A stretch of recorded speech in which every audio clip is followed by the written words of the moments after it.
early childhood consultant Kelly Shepard, and Director of Instructional and Learning Services, Tova Sheldon. Welcome. Nice to see you.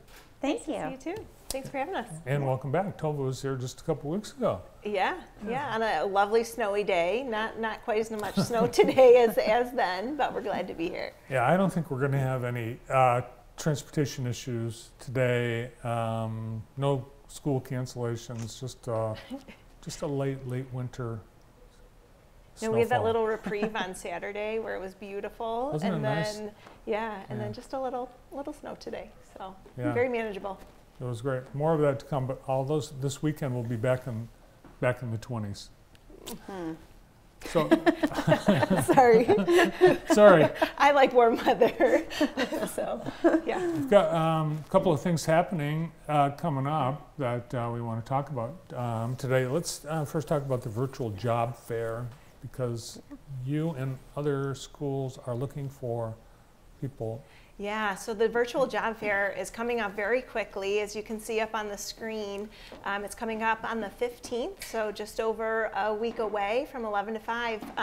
But really, the job fair is really critical because, as many people know, there's an education shortage, teachers, substitute teachers, but it takes so many more people to run a school and to actually do education really well. So we are hoping that we have many people come join us. It's almost all of our local school districts, and then a lot of our community partners and our GSRP, our preschool programs, are all going to have booths there, and we just really hope people turn out. So it's everything from bus driver, paraprofessional, teacher, administrator. We're looking for it all.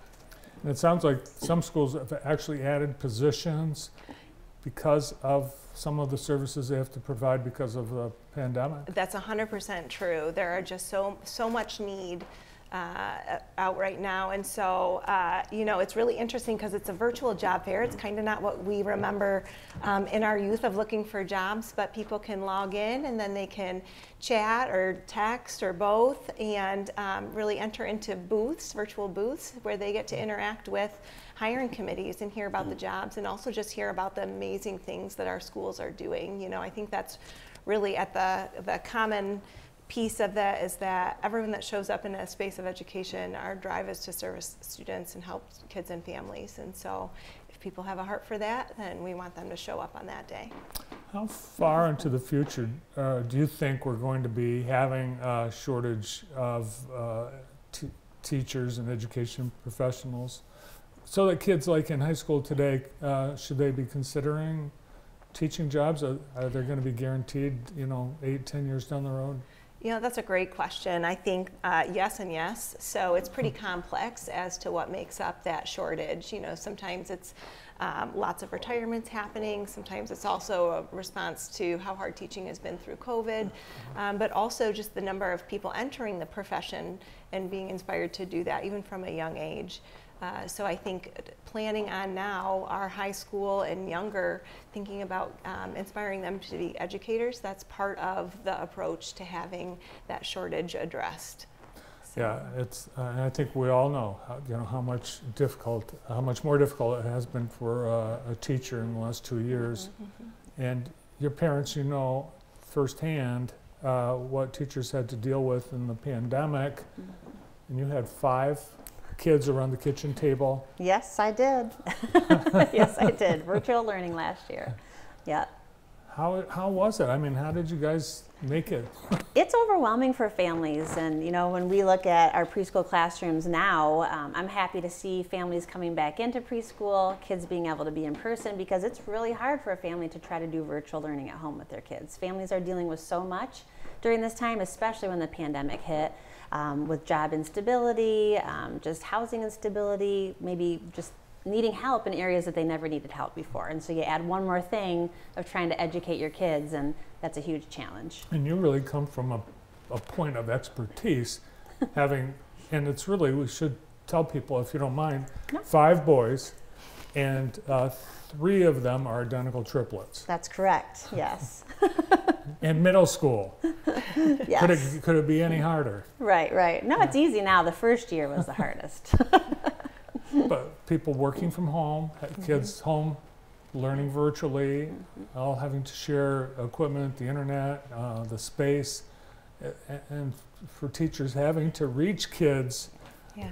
It really was a tough time. Well, and think about it from a developmental point of view, right? So from developmentally, we talked a little bit about Kelly's kids being older. My kids are a little older, but when you think about 5 years and younger and what happens developmentally for kids during that time, and then also what technology does to their brains at that time. And so what kids really need is that human interaction, and how difficult that was in the last few years when things were so remote. It's not like you can sit a 4-year-old down in front of a screen at a kitchen table and expect that learning to transpire. So like Kelly said, so happy to have many of our preschoolers back in the classroom. And I think so many families discovered the difficulty in locating resources for early childhood care, both education, but also just child care. Right. Yep. It was a challenging time all around, and we do have, even now that we're coming back in person, we do a lot of supports for families too. It's not just focused on children, because families need those extra helps as well. So certainly some dramatic changes in how early childhood care, early childhood is happening in Jackson County. How, specifically because of the pandemic, what's different? Well, now that we've transitioned, we're trying to get back to in-person learning. But one things we've really noticed is, it was a hard time, and I think many families are still having a hard time. We're not completely done with this yet. And families were dealing with, like you mentioned, maybe having to be home with children who were home from school during the pandemic. Maybe they were having instability with their own job, and so it was really hard for them to be able to take care of their own need and then be able to translate to their children and support their children as well. So now we fast forward and we're into our times now, and families still need support. So like Tova had mentioned, a 4-year-old's development might look a little different now because of that gap of being able to come in person and interact with their peers. And so we're doing a lot in the classroom for children around social, emotional, behavioral needs, not just academic. We have to kind of take it another step further, but then we can't forget that the families need support as well. So we're doing a lot of supports for families. Wendy on our early childhood team, she's actually helped partner with Family Service and Children's Aid and our whole child team at the ISD to do some parent workshops for education and outreach. Our Great Start Collaborative also works with our Trusted Advisor team to go out into the community and connect with community members one-on-one and help connect them to resources. And our preschool teachers are taking their education level to another step by really getting to know what the family needs and what the family might be dealing with, because it's not just about educating the little person coming in their classroom, it's about supporting the entire family unit.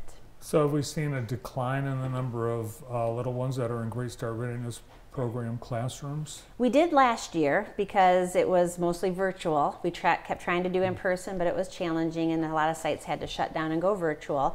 We're really happy that we've seen an increase this year, and we're seeing a lot more children come back into the classroom. And families are recognizing that they need to be there and they want to be there, and our teaching teams are doing a really good job of keeping that classroom being able to function, having practices in place that allow them to stay open. We haven't really had major issues with COVID in our early childhood. Here and there we might have a shutdown depending on exposure, but it's been very minimal this year. So we're really excited to be getting back to our traditional in-person learning and work with the children. I think part of that increase, like that we just were able to capture in numbers, is partly because of the intentionality of going to meet people where they are, instead of just expecting people to kind of flip that switch and jump right back into the way it was. And so that's something that I think the Jackson ISD Learning Services early childhood team does really well. Just it's about meeting people where they are, and asking, how can we make this work for you? How can we get your child what they need to really, again, prepare them for kindergarten? If you look at what does it mean to be ready for kindergarten? a lot of times we hear language that's academic, but as Kelly just mentioned, it's also about the socially ready, emotionally ready, those other components, physical readiness, you know, and again, that's I think what the early childhood team is intentionally done to meet people where they are. Kelly did bring a little example, and I think you have some pictures of that as well, but do you want to explain what that is? Sure. Some other things we see in the classroom is that children, because they've had some time where they were at home and they weren't able to interact with their peers, is that there's just more needs in the classroom around just whether it's sensory needs, whatever they might need. And here's an example on the screen of a lot of different other things our team has purchased to help support children in the classroom.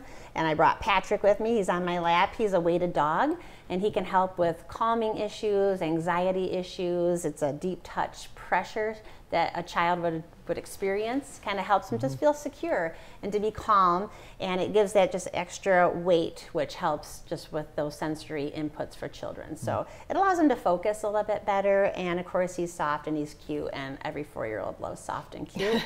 And then just other things we've purchased that you saw in the picture is we have these wiggle seats that can go right on their seats, a wiggle cushion. It allows children who just are a little more active to still be able to move, but be able to practice being able to sit and participate in the activities with the group. And in early childhood, we don't make them sit long, we keep them moving, but some kids just need those kinds of things. So we recognize that, and just our team purchased that to be able to give to teaching teams and support children.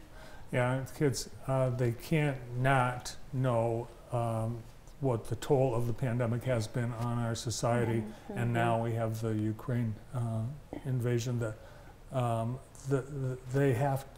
they do sense it if they don't see it on TV or hear their families talking about it. Stress on little ones, it's got to be a lot greater now than ever before.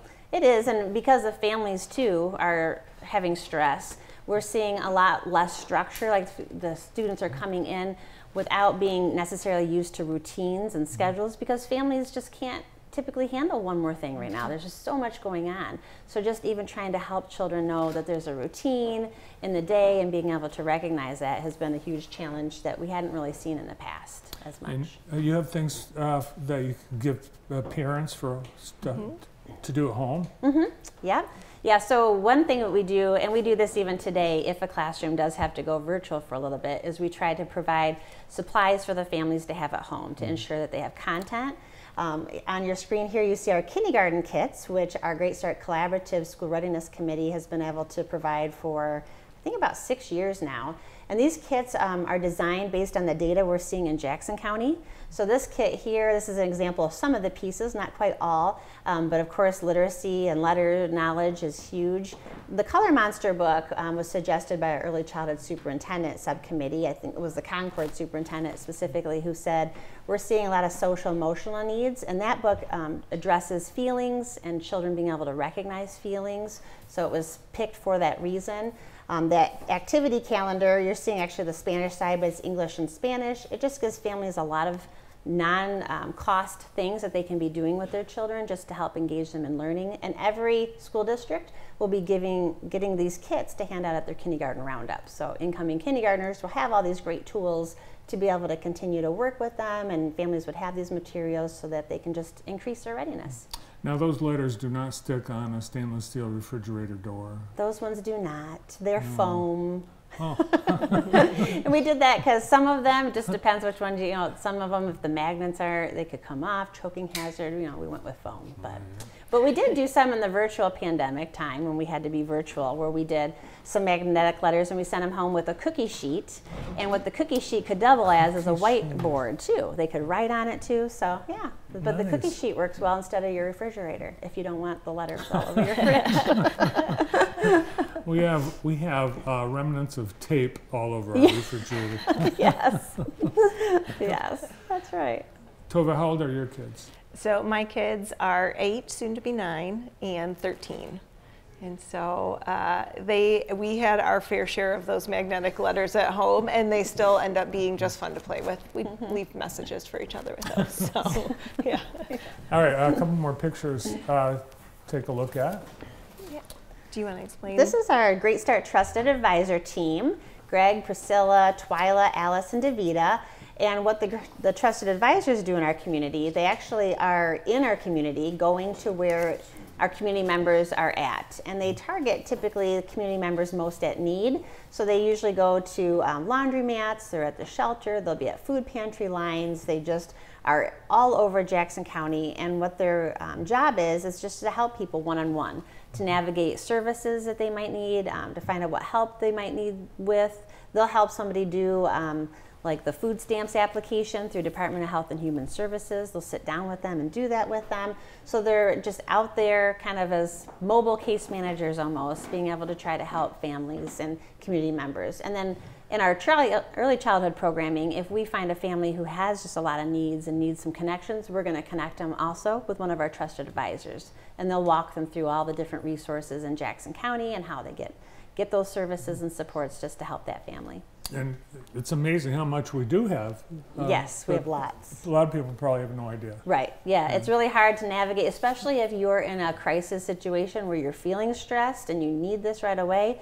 You have even a harder time being able to identify and navigate. So they'll walk one-on-one with people. And you're all the districts, you support all the districts in Jackson County as the intermediate school district, and you have resources and events and.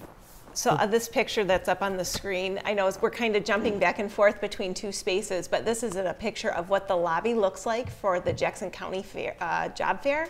And so you can see, this isn't all of them, but if somebody was to come to the fair on the 15th, they would be able to go in, and this is the lobby. They would click on one of those, and that's how they would go in and talk to schools and find out and see what jobs are available in each of those schools. But just really to back us up to what Kelly was saying about trusted advisors, I think it's important to just kind of see that lay of the land. You know, a lot of times when we talk early childhood, our brains maybe go right to preschool. And so that's like that 4-year-old population and GSRP, the Great Start Readiness Program. But really early childhood is birth to 8 years old. And with that comes not only the children, but all the wraparounds of the supporting of the families. And so that's where you hear like the Great Start Collaborative is really how we can collaborate across our county to work together to meet all of those early childhood needs so that kids can have a great start. And then you keep looking at it from that larger and larger lens of, so we have the Jackson Collaborative Network, and you know, we just have so many wonderful groups here in Jackson that all of this couldn't be done without each of us contributing in those ways. So Kelly talked a little bit about some of the other partnerships, but it takes all of us. And yeah, wonderful services, but wonderful people delivering those services, like you two.